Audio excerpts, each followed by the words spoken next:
नमस्कार विद्यार्थी मित्रांनो, मी अक्षय कुंभारे, स्पंदन करिअर इन्स्टिट्यूट नागपूर तर्फे आपल्या सर्वांचं स्वागत करत आहे।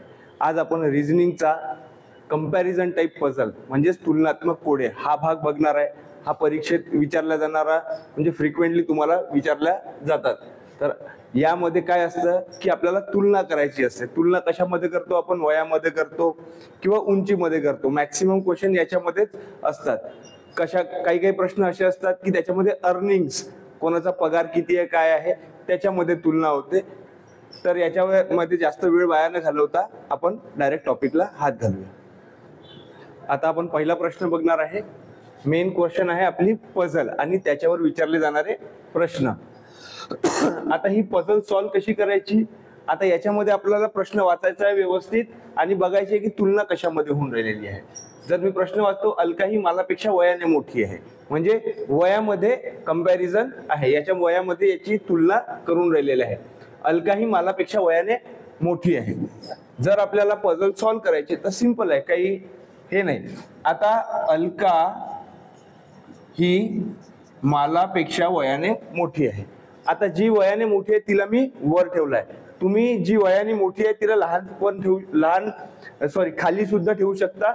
फक्त आपल्याला कळलं पाहिजे की वयाने मोठा आपण वर ठेवत आहे की वयाने लहान वर ठेवत आहे। आता इकडे मी काय केलेलं आहे, जे वयाने मोठे आहे त्याला मी वर ठेवलं। अलका ही मालापेक्षा वयाने मोठी आहे। गोपाल हा वयाने मालापेक्षा मोठा आहे। आता इकडे बघा, गोपाल जो आहे तो मालापेक्षा वयाने मोठा आहे। गोपाल। आता असं पण असू शकते की तो अलकापेक्षाही मोठा आहे, पण आपण काय सध्या स्टिक टू वर्ड्स राहू। परंतु अलकापेक्षा वयाने लहान आहे, बोलला तो अलकापेक्षा वयाने लहान आहे। मग अलका, गोपाल आणि माला।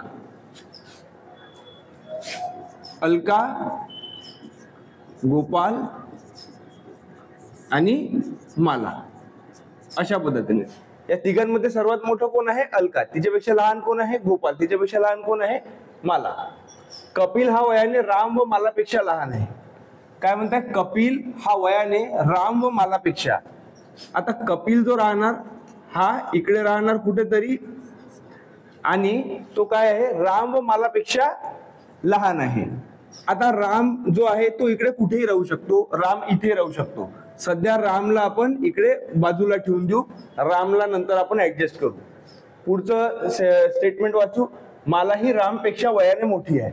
माला काय आहे? रामपेक्षा वयाने मोठी आहे, म्हणजे राम कुठे येणार? इथेच येणार। आता पूर्ण पझल आपण वापस एकदा वाचू आणि आपण जे ठेवलेले आहे, ते जे कंपॅरिझन केलेलं आहे ते बरोबर आहे की नाही ते एकदा चेक करून घेऊ। अलका ही मालापेक्षा वयाने मोठी आहे। अलका जी आहे ती मालापेक्षा वयाने मोठी आहे। गोपाल हा वयाने मालापेक्षा मोठा आहे। गोपाल काय मालापेक्षा मोठा आहे, परंतु अलकापेक्षा लहान आहे। अलकापेक्षा लहान आहे। कपिल हा वयाने राम व मालापेक्षा लहान आहे। कपिल जो आहे राम व मालापेक्षा वयाने लहान आहे। माला ही रामपेक्षा वयाने मोठी आहे। माला जी आहे ती रामपेक्षा वयाने मोठी आहे। म्हणजे आपली पझल एकदम 100% बरोबर आहे। आता याच्यावर आधारित आपण जे आपल्याला प्रश्न विचारले जातील त्या सर्वांची उत्तर आपण देऊ शकतो। पहिला प्रश्न काय विचारलाय त्यांनी? गोपाल व राम यांच्या मधात कोणाचे वय आहे? गोपाल व राम यांच्या मधात कोणाचे वय आहे? तर माझं उत्तर काय राहायला पाहिजे? मला। आय होप तुमच्या लक्षात आलं असणार। याच पझलवर आपण अजून एक दोन प्रश्न घेऊया। याच पझलवर आधारित अजून दोन प्रश्न आपण बघूया। दुसरा प्रश्न काय म्हणताय? सर्व 5 लोकांमधून बरोबर मधात कोणाचे वय आहे? सर्व 5 लोक आहे यांच्या बरोबर मधात कोण आहे? आता 5 लोक म्हटलं तर वरचे 2 आणि खालचे 2 सोडलं तर मला काय येणार? एक्झॅक्टली मधात, बरोबर मधात। मग याचं उत्तर काय राहायला पाहिजे? माला, ऑप्शन ए। नेक्स्ट क्वेश्चन बघूया। माला व कपिल यांच्या मधात कोणाचे वय आहे? माला व कपिल यांच्या मधात कोणाचे वय आहे? तर रामचे। एवढ्या इझिली आपण करू शकतो। आता याच्यामध्ये काय आहे, अजून प्रश्न विचारले जाऊ शकतात की सर्वात मोठा कोण आहे? तर सर्वात मोठं कोण आहे? अलका। वयाने सर्वात लहान कोण आहे? तर काय? Kapil. Second last, second number, third number असं ते काहीही विचारू शकतात। तर आता आपण दुसरी पझल बघूया। आता आपण दुसरा प्रश्न बघूया। काळजीपूर्वक वाचणे, माहितीमध्येच दिलेले आहे। खाली दिलेली माहिती काळजीपूर्वक वाचा व दिलेल्या प्रश्नांची उत्तरे द्या। माहिती कुठली आहे? हे 5 पॉइंट। या 5 पॉइंट वरून आपल्याला पझल सॉल्व करायची आहे आणि मग जे प्रश्न विचारलेले आहेत त्याचं आपल्याला उत्तर द्यायचं आहे। तर आपण एक एक पॉइंट वाचून त्याला साइड मध्ये उतरवू। आरती ही सान्यापेक्षा वयाने मोठी आहे. जसं की माझी स्टाईल आहे, जो वयाने मोठा असतो त्याला मी वर ठेवतो आणि जो वयाने लहान असतो त्याला मी खाली ठेवतो. आरती ही सान्यापेक्षा वयाने मोठी आहे. आरती जी आहे ती सान्यापेक्षा वयाने मोठी आहे. आरती ही सान्यापेक्षा मोठी आहे म्हणून आरतीला आपण वर ठेवलं, सान्याला आपण खाली ठेवलं. मुस्कान ही आरतीपेक्षा मोठी आहे. अच्छा, मुस्कान जी आहे ती आरतीपेक्षा वयाने मोठी आहे परंतु कशिश पेक्षा वयाने लहान आहे. मुस्कान जी आहे ती कशिश पेक्षा वयाने लहान आहे. पुन्हा एकदा, मुस्कान ही आरतीपेक्षा मोठी आहे, वयाने मोठी आहे परंतु कशिश पेक्षा वयाने लहान आहे. मुस्कान बद्दल बोलत होते. कशिश ही सान्यापेक्षा वयाने मोठी आहे. कशिश जी आहे ते सान्यापेक्षा वयाने मोठी आहे. आता सान्याला कुठे ठेवायचं? सान्या कशिशच्या खाली येऊ शकते, मुस्कानच्याही खाली येऊ शकते, आरतीच्याही खाली येऊ शकते किंवा कशिश ही सान्यापेक्षा वयाने मोठी आहे. पॉइंट मध्ये दिसत आहे सान्या सर्वात खाली आहे आणि कशिश जी आहे ते सान्यापेक्षा वयाने मोठी आहे. हा पॉइंट लिहायची गरज नाही, तो अंडरस्टूड आहे. नेक्स्ट पॉइंट आपण बघूया, चौथ्या नंबरचा. सानिया ही मुस्कानपेक्षा वयाने लहान आहे. सानिया जी आहे ते मुस्कानपेक्षा वयाने लहान आहे. हा पण पॉइंट अंडरस्टूड आहे. ऑलरेडी आपल्याला दिसत आहे की सानिया जी आहे ती मुस्कानपेक्षा वयाने लहान आहे. गार्गी ही सर्वात मोठी आहे. म्हणजे गार्गी काय? गार्गी सर्वात वर आपल्याला ठेवावा लागणार. आपलं सॉल्व कसं झालं? या पद्धतीने. गार्गी, कशिश, मुस्कान, आरती, सानिया. सानिया ही वयाने सर्वात लहान आहे. सर्वात मोठी कोण आहे? गार्गी आहे. मधात कोण आहे? मुस्कान. सेकंड नंबरवर कोण आहे? कशिश. फोर्थ नंबरवर किंवा सेकंड लास्ट नंबरवर कोण आहे? तर आरती. एकदा जर आपल्याला हे सॉल्व्ह झालं, आपल्याला माहित पडलं की कोणाचं वय काय आहे, मग कोणतेही प्रश्न विचारू द्या, किती विचारू द्या, एमपीएससी मध्ये तुम्हाला याच्यावर अशी मोठी पझल देणार, सॉल्व्ह करायला देणार आणि एकच प्रश्न विचारणार. पण आपली जास्त प्रॅक्टिस झाली पाहिजे किंवा व्हेरायटी ऑफ क्वेश्चन्स कशी विचारल्या जातात, त्यामुळे आपण एक दोन प्रश्न एक्स्ट्रा घेतो. पहिला प्रश्न बघूया. वयाने सर्वात लहान कोण आहे? मला दिसत आहे सानिया. वयानुसार सर्वात मधात कोण आहे? सर्वात मधात कोण आहे? तर मुस्कान. मुस्कानच्या वर 2 आहे, मुस्कानच्या खाली 2 आहे. 5 लोकांमधून काय तिसऱ्या नंबरचा जो राहणार तो मधात राहणार. तर माझं उत्तर काय आहे? Option C, Muskan. I hope तुम्हाला समजलं असणार. आता आपण नेक्स्ट क्वेश्चन बघूया. आता आपण तिसऱ्या क्रमांकाचा एक्झाम्पल बघूया. काळजीपूर्वक वाचणे आवश्यक आहे, तर आपण वाचूया. ए, बी, सी, डी व ई हे 5 मित्र आहेत. अच्छा, ए हा बी पेक्षा लहान आहे परंतु ई पेक्षा उंच आहे. आता कंपॅरिझन कशी आहे? लहान म्हटलं तर वयाने पण असतो आणि उंचीने पण असतो. ई पेक्षा उंच आहे म्हटलं ना, म्हणजे कंपॅरिझन कशी होऊन राहिली आहे? हाईट मध्ये होऊन राहिलेली आहे. तर ज्याची उंची जास्त त्याला मी वर ठेवतो, ज्याची उंची कमी त्याला मी खाली ठेवणार. काय म्हणताय? ए हा बी पेक्षा लहान आहे. ए हा बी पेक्षा लहान आहे. आता जो लहान आहे तो खाली, परंतु ई पेक्षा उंच आहे. कशाबद्दल, कोणाबद्दल बोलत आहे? ए बद्दल. पुन्हा एकदा बघा. ए हा बी पेक्षा लहान आहे. ए हा बी पेक्षा लहान आहे परंतु ई पेक्षा उंच आहे. परंतु ई पेक्षा उंच आहे. ए जो आहे बी पेक्षा लहान आहे परंतु ई पेक्षा उंच आहे. सी हा सर्वात उंच आहे. अच्छा, काही राहिलं तरी सी काय आहे? सर्वात उंच राहणार, तो टॉप वर राहणार. डी हा बी पेक्षा लहान आहे. अच्छा, डी जो आहे हा बी पेक्षा लहान आहे. बी पेक्षा लहान कोण आहे? तर डी आहे. आता डी ला मी कुठे ठेवू? बी च्या खाली ठेवू शकतो एक्झॅक्टली, किंवा ए च्या खाली ठेवू शकतो, किंवा ई च्या खाली ठेवू शकतो.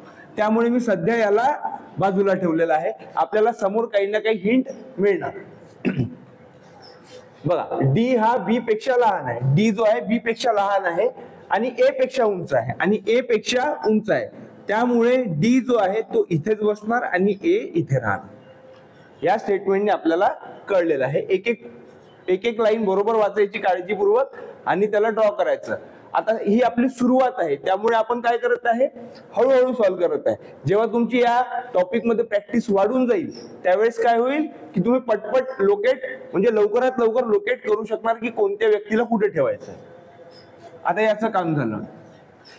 तर असा आता बघा आपली पझलच सॉल्व्ह झालेली आहे. पुन्हा एकदा बघूया. ए, बी, सी, डी व ई हे 5 मित्र आहेत. ए हा बी पेक्षा लहान आहे. बघा, ए जो आहे हा बी पेक्षा लहान दिसत आहे मला, सॉरी हा, परंतु ई पेक्षा उंच आहे. ए जो आहे, ए हा बी पेक्षा लहान आहे परंतु ई पेक्षा उंच आहे. पहिल्या यांनी आपलं बरोबर आलं ते आपण लोकेट केलं. सी हा सर्वात उंच आहे, सी ला आपण सर्वात वर ठेवून दिलं. डी हा बी पेक्षा लहान आहे, डी जो आहे हा बी पेक्षा लहान आहे आणि ए पेक्षा उंच आहे. तर आपली पझल कम्प्लिटली सॉल्व्ह झाली. आता बघूया प्रश्न काय विचारलाय. तर असा कोणता व्यक्ती आहे ज्याच्यापेक्षा 2 व्यक्ती उंच आहे आणि 2 व्यक्ती लहान आहे. आता असा कुठला व्यक्ती, आता आपली पझल झालेली आहे सॉल्व्ह. इकडे 1 2 3 4 5 एक्झॅक्टली बिटवीन म्हणजे बरोबर मधात कोण आहे असा प्रश्न विचारण्याच्या जागी त्यांनी प्रश्न थोडासा आपल्याला फिरून विचारलेला आहे. असा कोणता व्यक्ती आहे ज्याच्यापेक्षा 2 व्यक्ती उंच आहे आणि 2 व्यक्ती लहान आहे. तर मला असा कुठला व्यक्ती दिसत आहे, डी, ज्याच्यापेक्षा 2 व्यक्ती उंच आहे आणि 2 व्यक्ती लहान आहे. माझं उत्तर काय पाहिजे, ऑप्शन डी. आय होप तुमच्या लक्षात आलेलं असणार. आता आपण अजून एक शेवटचं एक्झाम्पल घेऊया. आता आपण 4थ्या क्रमांकाचं एक्झाम्पल बघणार आहे. प्रश्न काळजीपूर्वक आधी वाचून घेऊ आणि काय विचारलेलं आहे ते बघू. 5 मुलांचा बुद्धिमत्तेचा दर्जा ठरवण्यासाठी मानसोपचार तज्ञांनी एक चाचणी घेतली. भाषा थोडी क्लिष्ट आहे. एमपीएससी मध्ये अशाच प्रकारे ट्रान्सलेट करून विचारतात जेणेकरून वाचण्यासाठी कठीण होईल. परंतु आपल्याला प्रश्न वाचणं कंपल्सरी आहे, प्रश्न वाचावाच लागतो आणि ते पण काळजीपूर्वक. 5 मुलांचा बुद्धिमत्तेचा दर्जा ठरवण्यासाठी मानसोपचार तज्ञांनी एक चाचणी घेतली, एक कुठली तरी टेस्ट घेतली. चाचणीच्या अहवालात त्यांना असे आढळले, अहवाल म्हणजे चाचणीचा अहवाल म्हणजे त्याची काहीतरी रिपोर्ट वगैरे आली असणार, की ए हा बी पेक्षा कमी हुशार आहे. आता याच्यामध्ये तुलना कशाशी होऊन राहिलेली आहे, त्यांच्या हुशारीशी, त्यांच्या इंटेलिजन्सशी. तर पहिले काय म्हणताय, त्यांना असे आढळले की ए हा बी पेक्षा कमी हुशार आहे. ए जो आहे हा बी पेक्षा कमी हुशार आहे.